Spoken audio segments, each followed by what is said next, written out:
একের পর এক টার্গেট কিলিংয়ে আতঙ্ক ছড়াচ্ছে দেশ জুড়ে। নিশানায় উঠে আসছেন রাজনীতিবিদরা।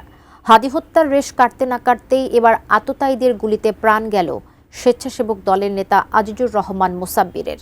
নির্বাচনের ঠিক আগে এমন ধারাবাহিক টার্গেট কিলিং কি বার্তা দিচ্ছে দেশবাসীকে? বিস্তারিত জানাচ্ছেন আরিফ হাসান।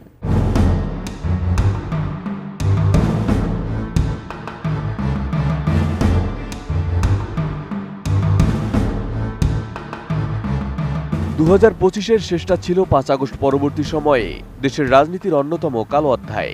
গত ১২ ডিসেম্বর দুর্বৃত্তদের গুলিতে গুরুতর আহত হন জুলাই অভ্যুত্থানের মাধ্যমে উঠে আসা তরুণ রাজনীতিবিদ ঢাকা ৮ আসনের স্বতন্ত্র প্রার্থী শরীফ ওসমান বিন হাদি। টানা ৬ দিন জীবন মৃত্যুর সন্ধিক্ষণে থাকার পর ১৮ ডিসেম্বর সিঙ্গাপুর জেনারেল হাসপাতালে মৃত্যুবরণ করেন তিনি।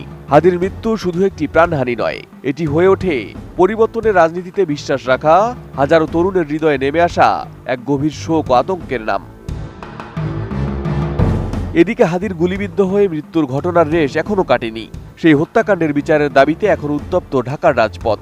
এর মধ্যে এবার রাজধানীতে ঢাকা মহানগর উত্তরের স্বেচ্ছাসেবক দলের সাবেক সদস্য সচিব আজিজুর রহমান মুসাব্বিরকে গুলি করে হত্যা করেছে দুর্বৃত্তরা।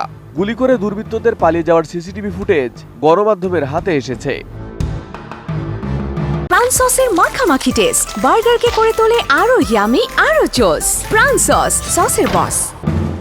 বুধবার রাত ৮টার দিকে রাজধানীর কারওয়ান বাজারের তেজতুরি বাজার এলাকার স্টার কাবাবের গলিতে চা খাচ্ছিলেন স্বেচ্ছাসেবক দলের নেতা আজিজুর রহমান মুসাব্বির সহ দুজন। সিসিটিভি ফুটেজে দেখা গেছে ৮টা ২০ মিনিটে মুসাব্বিরকে গুলি করার পর ঘটনাস্থল থেকে দৌড়ে পালিয়ে যায় দুর্বৃত্তরা। এ ঘটনায় আবু সুফিয়ান নামে আরও একজন গুলিবিদ্ধ হয়েছেন। তাকে ঢাকা মেডিকেল কলেজ হাসপাতালে ভর্তি করা হয়েছে। গুলিবিদ্ধ সুফিয়ান কারওয়ান বাজার ভ্যান মালিক সমিতির সাধারণ সম্পাদক। জানা গেছে মুসাব্বিরকে লক্ষ্য করে দুর্বৃত্তরা ৫টি গুলি করেছে। তার পেটে গুলি লেগেছে।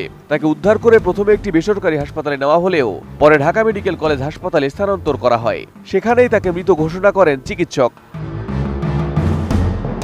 এদিকে ঘটনার পর ঢাকা মেডিকেল কলেজ হাসপাতালে আসেন বিভিন্ন রাজনৈতিক দলের নেতারা। তাদের দাবি, আসন্ন নির্বাচন বানচাল করতে একটি বিশেষ গোষ্ঠীর ইন্ধনে এসব হত্যাকাণ্ড ঘটানো হচ্ছে। হাদিকে হত্যা করা হলো এবং মুসাব্বিরকে হত্যা করা হলো। এই হত্যাগুলো আসলে আমরা মনে করি যে একটি বিশেষ উদ্দেশ্যকে সামনে নিয়ে করা হচ্ছে, যাতে সামনে যে নির্বাচন, সেই নির্বাচনকে যদি বাধাগ্রস্ত করা যায়। আগামী নির্বাচন যত এগিয়ে আসবে আরও অনেক মর্মান্তিক ঘটনা, অনেক রোমহর্ষক ঘটনা হয়তো আমাদেরকে মুখোমুখি হতে হবে। আমি এই ঘটনার পুরো দায়িত্ব আমি অবশ্যই সরকার, বিশেষ করে স্বরাষ্ট্র মন্ত্রণালয়কে আমি অবশ্যই তাদেরকে আমি দায়ী করছি, কারণ তারা এখনও পর্যন্ত প্রার্থীদের, ভোটারদের, জনগণের সামান্যতম নিরাপত্তা বোধ এখনও তারা তৈরি করতে পারেনি। এদিকে বহুল প্রতীক্ষিত আসন্ন ত্রয়োদশ জাতীয় সংসদ নির্বাচনের কাউন্টডাউন শুরু হয়ে গেছে। আগামী ১২ ফেব্রুয়ারি হবে ভোট যুদ্ধ।